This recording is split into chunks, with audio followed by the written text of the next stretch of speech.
Good morning प्यारे विद्यार्थियों। कोविड-19 के कारण अपनी क्लासें चल नहीं पाई थी, विद्यालय की छुट्टियां हो गई थी और स्कूलें खोलने के लिए सरकार ने अनुमति नहीं थी। तो अब क्या है कि आपकी पूर्ण रूप से सुचारू रूप से ऑनलाइन क्लासें आपकी रहेगी और आप सभी विद्यार्थी हैं वो मन लगा के पूर्ण रूप से पढ़ाई करें और अच्छा अध्ययन करें ताकि अच्छे अंक और अच्छे आपकी पढ़ाई में आपको सहयोग मिल सके। तो आज हम अध्ययन करेंगे अपने अध्याय का एक एसएसटी के पाठ का नाम है आपका जल प्रबंधन। जल क्या है कि अपने जीवन का प्रमुख आधार होता है। जल है तो सब कुछ है और जल के बिना अपने जीवन में सब कुछ निराधार है, जिसका चीज़ का कोई महत्व नहीं है।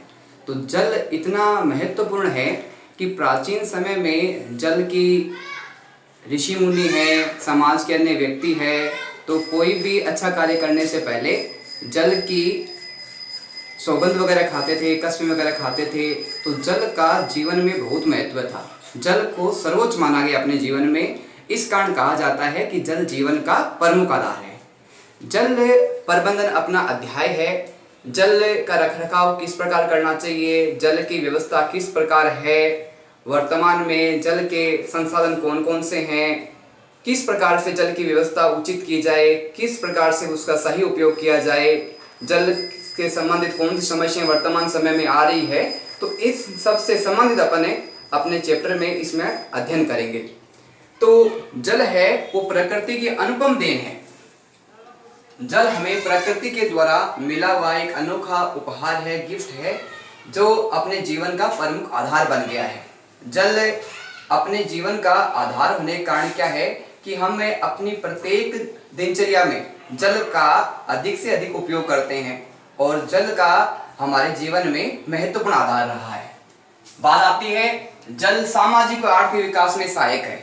जल क्या है कि सामाजिक और आर्थिक विकास में, समाज के प्रत्येक कार्य में और देश के, राष्ट्र के आर्थिक विकास में जल का प्रमुख आधार रहता है। कैसे कि जल है परिवहन का आधार है। जल में मछली पालन वगैरह होते हैं अपने, जल के माध्यम से बिजली का उत्पादन होता है। तो जल है वो सामाजिक और आर्थिक विकास में भी महत्वपूर्ण योगदान देता है। सभ्यताओं का विकास नदी घाटियों के पास। प्राचीन समय में क्या था कि जल वगैरह कोई व्यवस्था वगैरह नहीं थी। अभी तो वर्तमान में क्या है कि जल है वो अपने घरों तक पहुंचता है, घरों में ट्यूबवेल वगैरह की व्यवस्था वगैरह भी है, तो जल की कोई समस्या वगैरह अपने जीवन में नहीं आती। लेकिन फिर भी क्या है, प्राचीन समय में क्या था, ऐसी कोई व्यवस्था ही नहीं थी। तो जो भी अपने सभ्यताएं वगैरह विकास हुआ वो नदी घाटियों के आसपास ही हुआ। कारण के पानी है वो नजदीक रहता था, कृषि करने में कोई समस्या नहीं रहती थी।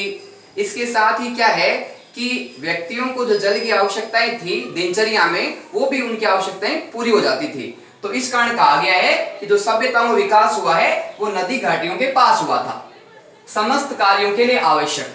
अपन अपने रूटीन में देखते हैं, डेली रूटीन में सुबह से लेकर शाम तक अपने जल का उपयोग करते हैं, चाहे नहाने के रूप में हो, चाहे कपड़े धोने के रूप में हो, चाहे पीने के रूप में हो, चाहे अपने पेड़ पौधों में देने के लिए हो, चाहे सिंचाई के रूप में हो, हर प्रकार से अपन जल का उपयोग करते हैं। तो समस्त कार्यों में इस प्रकार जल का उपयोग भी किया जाता है। अब बात आती है जल के विस्तार की, कि जल कितने प्रतिशत अपनी पृथ्वी पर पाया जाता है, कितने प्रतिशत पर रहने वाला स्थान है और कितने प्रतिशत जो हिस्सा है वो जल का भरा हुआ है। इन दोनों का अनुपात अपन ज्ञात करेंगे। तो पृथ्वी का धरातल पर जो जल उपलब्ध है वो 31% जल है वो पृथ्वी के धरातल पर उपलब्ध है। धरती के ऊपर का जो हिस्सा है उसका 71% जो हिस्सा है वो जल से घिरा हुआ है। बात करते हैं स्थल की। स्थल यानी रहने वाला स्थान कितना है।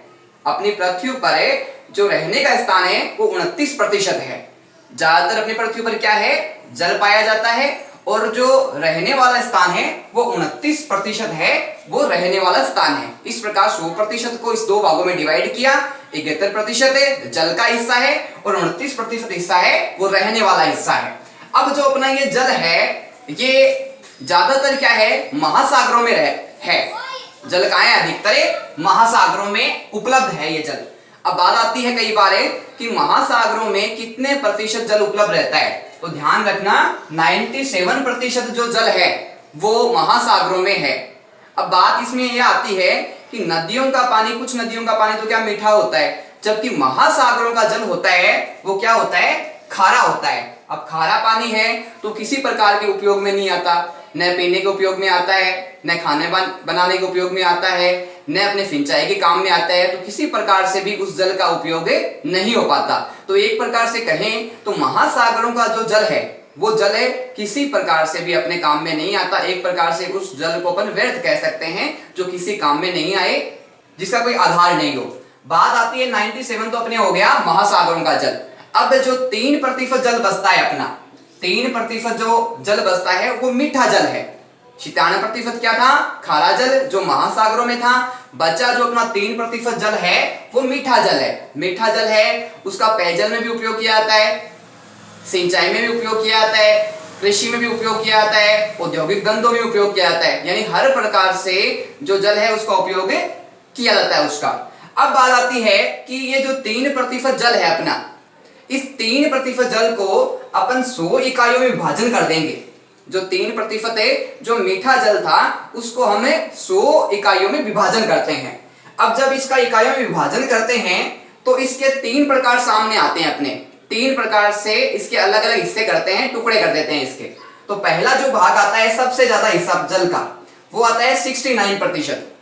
69% जो जल है वो हिम के रूप में है। हिम का मतलब होता है बर्फ, यानी बर्फ के रूप में जमा हुआ है और वो जल है वो अपने काम नहीं आता। वो क्या है, पिघलने के साथ में ही बाद में धरातल पे बहता है। यानी 69% जो जल हो गया, जो अपने 100 इकाई का विभाजन किया था 3% जल में से, तो 69% जो जल है किस रूप में पाया जाता है, हिम के रूप में पाया जाता है, बर्फ के रूप में पाया जाता है। बात आती है 30% जल की। अब 30% जो जल है वो है भूमिगत जल। भूमिगत जल का मतलब होता है कि वह जल जो भूमि के अंदर पाया जाता है, पृथ्वी के ऊपर नहीं पाया जाता, धरातल पर नहीं पाया जाता, उसको भूमिगत जल कहा जाता है। उसका प्रतिशत है 30%। तो ये अपने 69 और 30%, ये हो गए 99%। 99% जो जल है, 69% जो जल था हिम के रूप में, 30% जो जल है वो है भूमिगत जल, यानी भूमि के अंदर जल है। बात बचती है 1% जल की। अब जो 1% जल है जो अपने 100 इकाई में विभाजन किया था, तो उसमें जो 1% जल बचता है उसका उपयोग मानव है वो पेयजल के रूप में करता है, कृषि के रूप में करता है, सिंचाई के रूप में करता है, अन्य रूप में करता है। तो अगर कहा जाए वास्तविक रूप से तो पृथ्वी पर जो जल पाया जाता है उसका बहुत ही कम हिस्सा है वो पीने के रूप में या अन्य कामों में अपने काम आता है। अन्य जो जल है वो अपने किसी भी प्रकार से कोई काम में नहीं आता। अब बात आती है कि वर्तमान समय में और कुछ समय पहले, 1-2 शताब्दी पहले, दशक पहले जो पानी की आवश्यकता थी बहुत कम थी। अपने स्वतंत्रता के समय की बात करें तो उस समय बहुत जल कम आवश्यकता होती थी अपने, क्योंकि लोगों की नियमित आवश्यकताएं थी, कम आवश्यकताएं थी, इतने संसाधन नहीं थे, इतने उनके पास उपलब्ध जगह नहीं थी, तो क्या है उस कारण पानी का अपव्यय कम हो पाता था। लेकिन वर्तमान समय में क्या है, और जल की जो लिमिट है वो बढ़ती जा रही है। तो बात अपन करते हैं सन 2000 की। सन 2000 में जो जल की आवश्यकता थी वो थी 634 बिलियन। 634 बिलियन है उस समय 2000 में सन में जल की आवश्यकता थी। 1 बिलियन बराबर जो होता है वो 10 लाख होता है। ध्यान रखना, कई बार ये क्वेश्चन बच्चों के एग्जाम में पूछ लिया जाता है कि 1 बिलियन बराबर क्या होता है, 10 लाख। और ध्यान रखना सन 2000 में जल की आवश्यकता कितनी थी, 634 बिलियन प्रति वर्ष थी, सालाना ईयरली जो आवश्यकता थी 634 बिलियन थी। अब बात है अपन भविष्य की आगे ही करते हैं कि भविष्य में जल की कितनी प्रतिशत आवश्यकता आगे बढ़ जाएगी, कितने प्रतिशत जल है उसकी हमें आवश्यकता पड़ेगी। तो ध्यान रखना सन 2025 तक जल की जो मांग है वो बढ़ जाएगी, और जो अपने 2000 में थी 634 से उससे लगभग दुगनी हो जाएगी, 1023 बिलियन जल की अपनी मांग है वो बढ़ जाएगी। तो समय के साथ क्या है कि जल की आवश्यकता बढ़ती जा रही है। जल है वो मांग है समय के साथ निरंतर बढ़ रही है, न कि घट रही है। यानी जल का उपयोग है वो अधिक बढ़ गया है, उसका अपव्यय अधिक होने लग गया है, अन्य कई भी कारण हैं जिनके कारण जल की मांग बढ़ती जा रही है। आगे हमें अध्ययन करेंगे जल प्रबंधन से संबंधित समस्याएं कौन कौन सी है जिसके कारण जल की समस्याओं का हमें सामना करना पड़ता है। सबसे पहली बात आती है जनसंख्या वृद्धि की। जनसंख्या वृद्धि है वो समय के साथ क्या है, आवश्यकता से अधिक बढ़ती जा रही है। पहले जनसंख्या कम थी, जब आजादी की बात करें अपने उस समय जो जनसंख्या थी 33 करोड़ के आसपास थी जनसंख्या। अब अपनी जो जनसंख्या है वो लगातार बढ़ती जा रही है और लगभग 125 करोड़ से अधिक अपनी जनसंख्या हो गई और निरंतर जनसंख्या बढ़ती जा रही है। तो इस कारण क्या है, जनसंख्या वृद्धि के कारण भी क्या है कि पानी का अपव्यय अधिक होता है। बात आती है आधुनिक जीवन शैली की। वर्तमान समय की जो आधुनिक शैली है और पहले की जो शैली थी जीवन शैली, उसमें और आज की जीवन शैली में काफी अंतर आ गया। पहले जो घर वगैरह थे लोगों में छोटे थे, सिंपल घर वगैरह थे और इमारतें वगैरह नहीं थी और साथ में क्या है संसाधन उनके पास है, गाड़ी घोड़े मोटर गाड़ियां उनके पास नहीं थी और अन्य जो सुविधाएं थी वो एकदम सीमित सुविधाएं थी। अब क्या है कि आवश्यकताएं बढ़ गई, लोगों की संसाधन अधिक हो गए, घर वगैरह बड़ी बड़ी इमारतें बनने लग गई, जिस कारण क्या है आधुनिक जीवन शैली के कारण क्या है कि लोग जल का अत्यधिक व्यय करने लगे। चाहे वो मोटर गाड़ियों के रूप में अपव्यय करना हो, चाहे वो साफ सफाई के रूप में अपव्यय करना हो, चाहे वो बाथरूम में हो, चाहे किसी भी प्रकार से हो, जल का अपव्यय किया जाता है। बात आती है जल के अपव्यय की। जल का जो अपव्यय है वो समय के साथ क्या है कि कम न होकर बढ़ता जा रहा है। क्या है कि जो जल का घरों में उपयोग किया जाता है वो अत्यधिक मात्रा में किया जाता है। सुख सुविधाओं को बढ़ावा देने के कारण, जल का महत्व नहीं समझने के कारण क्या है कि वहां जल का अपव्यय घरों में, औद्योगिक धंधों में वहां जल का अत्यधिक अपव्यय किया जा रहा है। बात आती है वर्षा जल के समुद्रों में व्यर्थ बहना। अब जो वर्षा का जल आता है उसका उचित प्रबंध नहीं हो पाता और उचित प्रबंध नहीं होने के कारण क्या है कि वो जल, वर्षा का जो जल है वो बहता रहता है और नदियों तक पहुंचने के बाद में वो पानी है समुद्रों में पहुंच जाता है और समुद्रों में जो पानी होता है, जो जल होता है वो खारा जल होता है और खारा जल होने के कारण वो किसी प्रकार से किसी के भी उपयोग में नहीं आता। तो ये भी एक कारण है कि वर्षा का जल है उसका सुरक्षा, उसका प्रबंध नहीं होने के कारण वो समुद्रों में पहुंच रहा है और समुद्र में पहुंचने के कारण क्या है उसका उपयोग नहीं किया जा रहा।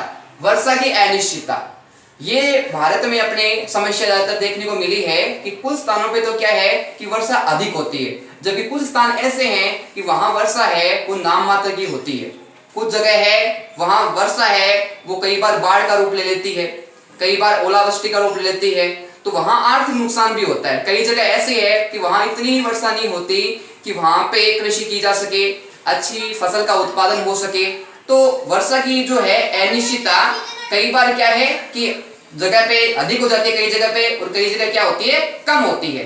कई बार वर्षा की अधिकता के कारण इसको क्या कहा जाता है, मानसून का जुआ भी कहा जाता है और कई बार क्या है सूखा भी पड़ जाता है। बात आती है आगे सूखे हुए अकाल की।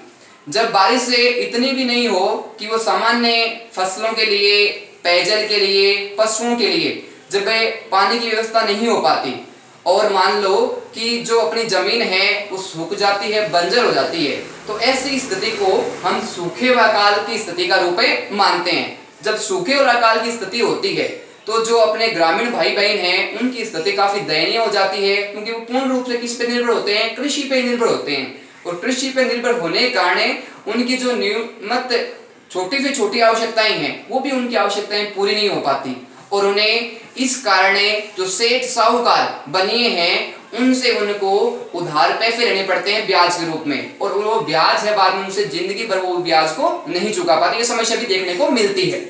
वैश्विक उष्णता, अब वर्तमान समय में क्या है कि जो गर्मी का स्तर है, अपना जो भूमंडल है, धरातल है, उस पे गर्मी का स्तर है वो तीव्र गति से बढ़ता जा रहा है। जो तापमान है वो कम होने के बजाय निरंतर तेज गति से और अधिक बढ़ता जा रहा है। वजह इसकी है कि जंगलों में आग लगना, वर्षा का कम होना, पेड़ पौधों की कटाई करना, जंगलों का जो क्षेत्र है, आरक्षित क्षेत्र है, उसमें भी कमी आना।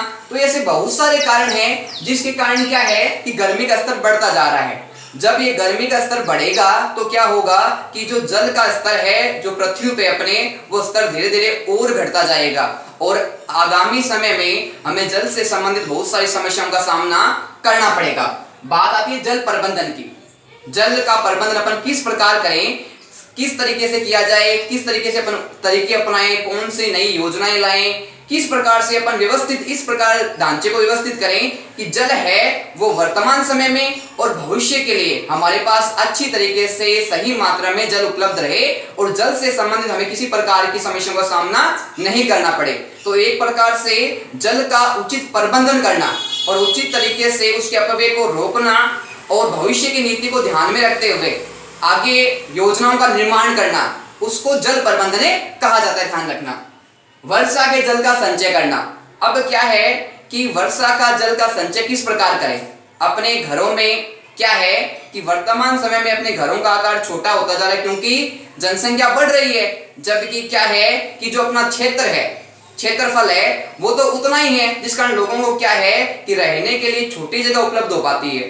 और छोटी जगह उपलब्ध होने के कारण क्या होता है कि वो अपने घरों में कुंड वगैरह, बड़े हौद वगैरह नहीं बना पाते, तो घरों में पानी का संचय नहीं हो पाता। दूसरी बात है कि बात इसमें ये रहती है कि जो क्षेत्र अपना पहले खाली था, समतल जगह थी, जहां अपने तालाब वगैरह बने हुए थे, कुएं बावड़ियां बनी हुई थी, वो धीरे धीरे सही तरीके से रख रखाव नहीं रखने के कारण वो क्या है समाप्त होते जा रहे हैं, वो एकदम खराब होते जा रहे हैं, जिससे कारण उस पानी का उपयोग नहीं किया जाता।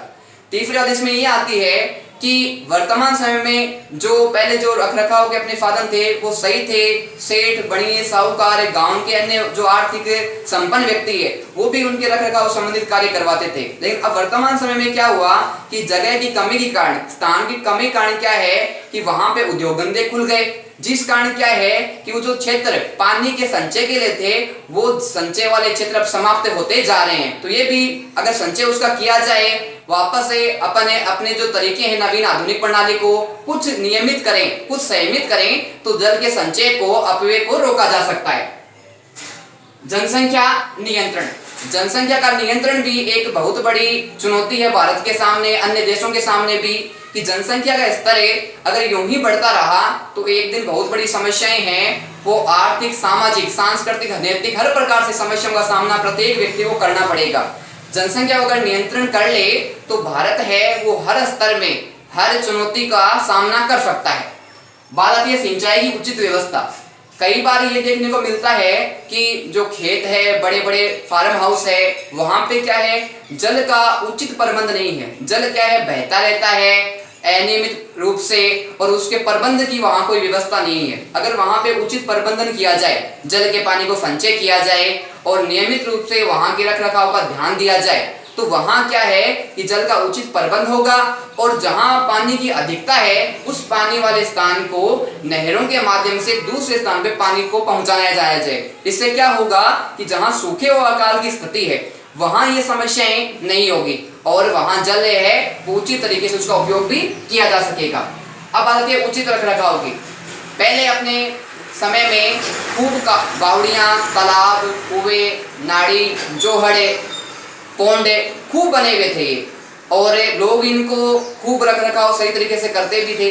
लेकिन वर्तमान समय में क्या है कि लोगों की जो व्यस्तता है और आर्थिक जो लाभ है वो अधिक से अधिक वो कमाना चाहते हैं, जिस कारण क्या है कि उनका रखरखाव की तरफ है, इनके निर्माण की तरफ है, इनके मरम्मत की तरफ है, उनका ध्यान नहीं जा पाता, जिस कारण क्या है कि उचित रखरखाव नहीं हो पाता। तो आवश्यक है कि जो सेठ साहूकार है, जो योग्य व्यक्ति है, वो अपनी जिम्मेदारी उठाएं और उचित जो ये प्रबंधन के साधन है उनका उचित प्रबंधन करें। बात आती है वृक्षों की अधिकता की। वृक्षों की जितनी अधिक जिस क्षेत्र में अधिकता होती है वहां क्या है कि वर्षा का जल इकट्ठा ज्यादा होता है, वर्षा अधिक होती है और वहां पे सूखे व अकाल की स्थिति उत्पन्न नहीं हो पाती। तो ये बहुत सारे कारण हैं जिसके कारण क्या है जल प्रबंधन किया जा सकता है। अब क्या है अपना देश जैसे ही आजाद हुआ तो बाद में पंचवर्षीय योजनाएं बननी प्रारंभ हो गई। पंचवर्षीय जो योजनाएं होती है वो बहुत सारे उद्देश्यों को साथ में लेके चलती है, चाहे वो सामाजिक कारण हो, चाहे आर्थिक कारण हो, चाहे सांस्कृतिक कारण हो, चाहे भौगोलिक कारण हो, बहुत सारे उसमें क्या है योजनाएं साथ में सम्मिलित होती है। तो जो पहली योजना बनी थी अपनी वो बनी थी प्रथम योजना 1 अप्रैल 1951 को। ध्यान रखना कि जो प्रथम परियोजना प्रारंभ की गई थी अपने भारत में वो कब की गई थी 1 अप्रैल 1951 को। स्वतंत्रता के बाद में क्या हुआ कि पंचवर्षीय योजनाओं का और बहुउद्देशीय योजनाओं का प्रारंभ किया जाने लगा और पंडित जो जवाहरलाल नेहरू है उन्होंने उन परियोजनाओं के लिए, इनके विकास के लिए अपने कदम आगे बढ़ाए और इन परियोजनाओं को निर्माण करने के लिए आवश्यक राशि है, आवश्यक स्थान है, आवश्यक व्यवस्था है, वो सारी उन्होंने देख रेख की और अन्य समाज के बंधुओं का सहयोग भी लिया। तो जो बहुउद्देशीय परियोजनाएं होती है वो किसी एक उद्देश्य को लेकर नहीं चली जाती, उसके पीछे अनेक उद्देश्य होते हैं, अनेक उद्देश्यों की पूर्ति उसके पीछे होती है, अनेक लाभ छुपे होते हैं। सबके विकास को ध्यान में रखते हुए इन बहुउद्देशीय परियोजनाओं का निर्माण किया जाता है। तो ध्यान रखना, वह परियोजनाएं जो किसी एक उद्देश्य से अधिक उद्देश्यों की पूर्ति करती हो, वह परियोजनाएं जो एक उद्देश्य से अधिक उद्देश्यों की पूर्ति करती हो, उन्हें बहुउद्देशीय परियोजनाएं कहते हैं। बहु का मतलब होता है अधिक, और योजना यानी जो सोच समझ के बनाई गई हो, उसे कहते हैं बहुउद्देशीय परियोजना। अब बहुउद्देशीय परियोजनाओं के बहुत सारे लाभ है और बहुत सारे हित है। इन योजनाओं का निर्माण इसलिए किया गया कि जो समस्याएं अपने देश के सामने उत्पन्न हो रही है, जो विकट परिस्थितियां उत्पन्न हो रही है, इन विकट परिस्थितियों से अपने देश के लोगों को, समाज के बंधुओं को, अपनों को इन बाधाओं से, इन समस्याओं से निजात कैसे दिलाई जाए, इसके लिए इन बहुउद्देशीय परियोजनाओं को प्रारंभ किया गया था। सबसे पहले बात आती है सिंचाई के लिए जल की पूर्ति। अब कई स्थान ऐसे होते हैं जहां वर्षा निम्न मात्रा में होती है। अब जहां निम्न मात्रा में जहां वर्षा होती है, वहां सिंचाई के लिए क्या है, जल उपलब्ध नहीं हो पाता। अब जल उपलब्ध नहीं हो पाएगा तो क्या है, कृषि कार्य नहीं हो पाएगा। तो इसलिए क्या है कि इन योजनाओं के माध्यम से ऐसे स्थानों पे जल पहुंचाया जाता है जहां जल की निम्नता होती है, ताकि सिंचाई की जा सके, कृषि कार्य को अच्छी तरीके से, सुगमता से, सरलता से किया जा सके। जल विद्युत उत्पादन। अब जल से सिर्फ सिंचाई नहीं होती, जल से विद्युत का उत्पादन भी होता है। बड़े बड़े जो सागर है, महासागर है, नदियां हैं, बड़े बड़े बांध है, उनसे विद्युत का उत्पादन भी किया जाता है। जितने अधिक पानी का तेज बहाव होता है, उतने ही अधिक क्या है कि बिजली का उत्पादन होता है। और वर्तमान समय में क्या है कि बहुत सारे ऐसे अपने राज्य हैं, स्थान हैं, वहां पे क्या है, अधिक से अधिक बिजली है, वो सप्लाई की व्यवस्था चल रही है कि जहां तक संभव हो सके वहां तक बिजली की कटौती कम से कम की जा सके। तो इसके लिए क्या है कि विद्युत का उत्पादन पानी के माध्यम से, जल के बहाव के माध्यम से, और साथ में सिर्फ जल के बहाव के माध्यम से ही नहीं, इसके साथ वाष्प के द्वारा भी विद्युत का उत्पादन किया जा रहा है। बात आती है बाढ़ नियंत्रण की। अब कुछ राज्य ऐसे हैं जहां पे पानी की अधिकता है, बारिश अधिक होती है, तो वहां पे क्या है कि जब बारिश अधिक होती है तो बाढ़ की स्थितियां उत्पन्न हो जाती है। जैसे असम में, बिहार में, ऐसी उड़ीसा में स्थिति कई बार उत्पन्न हो जाती है। तो ऐसे पानी को ऐसे क्षेत्रों में पहुंचाया जाए कि वहां पे जल की आवश्यकता पूर्ति हो जाए। साथ में जिन स्थानों पे जैसे उड़ीसा, बिहार है, यहाँ बाढ़ उत्पन्न की स्थिति उत्पन्न हो जाती है, तो इस स्थिति को कम किया जा सके। तो वहां पे क्या है, जहां बाढ़ आ रही है वहां बाढ़ नहीं आएगी, और जहां पे पानी की न्यूनता है वहां पानी भी पहुंचाया जा सकेगा। सूखा प्रबंधन। अब क्या है कि कुछ गांव, कुछ क्षेत्र, जैसे राजस्थान की बात ले लो कि राजस्थान में कुछ क्षेत्रों में पानी है वो बहुत निम्न है, तो वहां सूखा यानी ऐसी स्थिति हो जाती है कि कृषि से तो दूर की बात, जमीन है वो एकदम बंजर हो जाती है, सपाट हो जाती है और एकदम सूखी हो जाती है, जिस कारण क्या है कि उत्पादन हो ही नहीं पाता।